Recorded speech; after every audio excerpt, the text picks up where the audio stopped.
Judas, why did he betray Jesus? It's not because he didn't love Jesus. He followed him for 3 years. It's not because he didn't believe that Jesus is the Messiah. He saw the miracles Jesus worked, how he healed the sick, cured the lepers, walked on water, calmed the storm.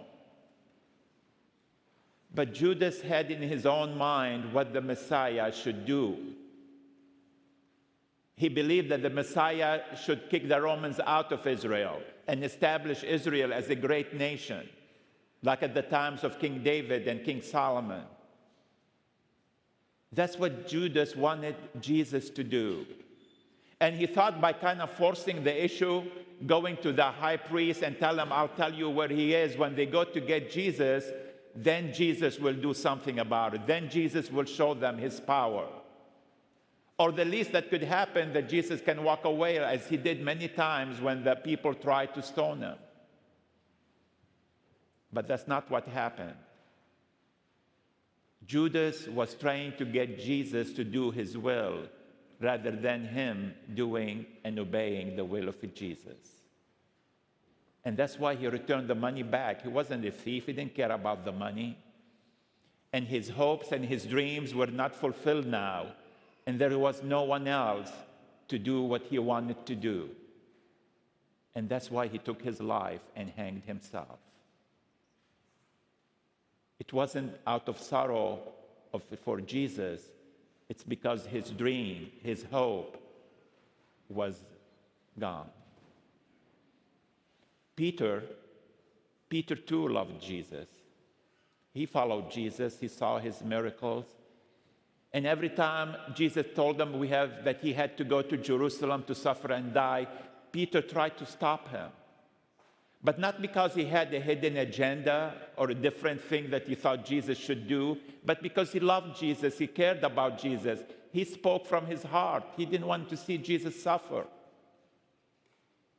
But yet, too, he also resisted doing what Jesus told him that he should do, even if it's out of compassion and love. So when the time came for him to stand up and speak the truth, he denied Jesus. He said, I don't know this man. I'm not a Galilean. I'm not one of his followers. It's not about whether we have our own ideas and we follow Jesus, or whether we love Jesus with compassion. The question is, are we willing to accept the will of God for us as Jesus did? It's about being obedient to the will of God, to Jesus. That's what Jesus did. Jesus knew exactly what's going to happen if he went to Jerusalem. It wasn't like he was a victim, the circumstances overpowered him. He knew exactly what's going to happen. And yet, he did pray that God will take away that cup from him. He wasn't mad at God. He didn't abandon God. He kept calling him, my God, my Father.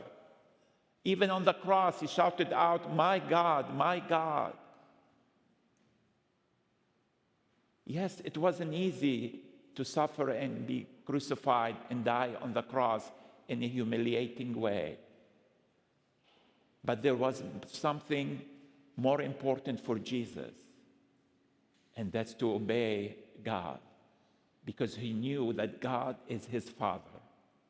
He will never abandon him. So he said yes to the cross. When he prayed, God listened to his prayers. He listened to his prayers, but not doing what Jesus was asking him to do, because God was thinking of all of us today and every day, people throughout the centuries. God wanted to rescue Jesus, but he wanted to save all of us. And he knew by listening to the prayers of Jesus, we won't have the opportunity to be saved and one day be with him in heaven. But God gave him the strength, the courage. Although he was distressed and he was sweating blood, yet when finally he stood up, he had the courage to find those who came for him. He told his disciples, put down the swords. God gave him the courage to carry his cross in a dignified manner, in a noble way, fit for a king. And that's what he did. Sometimes people tell us, well, put yourself in those, dreadful night and day. If you were there, what would you have done? What would you do? And that's good for us to think about it. But more important is, what are we doing today? Because that passion repeats itself over and over in our daily lives. Every day, every opportunity for us, we are faced with those questions. Because we too, sometimes like Judas, we have our own mind, our own will. We want God to do what we want him to do. In other words, we're saying, I'm God, and Jesus, you follow me. Do what I want you to do. And when that doesn't happen, we too, like Judas, lose hope. And we leave God. We turn our back to God because God did not give us what we asked him to do. A lot of times we're like Peter. We love Jesus. We're following him. We're his disciples. But out of compassion, we don't stand up for the truth and speak out when we need to speak out the truth that Jesus died for. So we deny him. We keep quiet. We go along with the crowd, with the flow. Rather than, by speaking the truth, help them to know Jesus and his love and care for them. And we can be like Jesus too. We can accept our cross. Not that we shouldn't pray like Jesus prayed, Lord, let this cup pass by me. But always ended up on what Jesus said.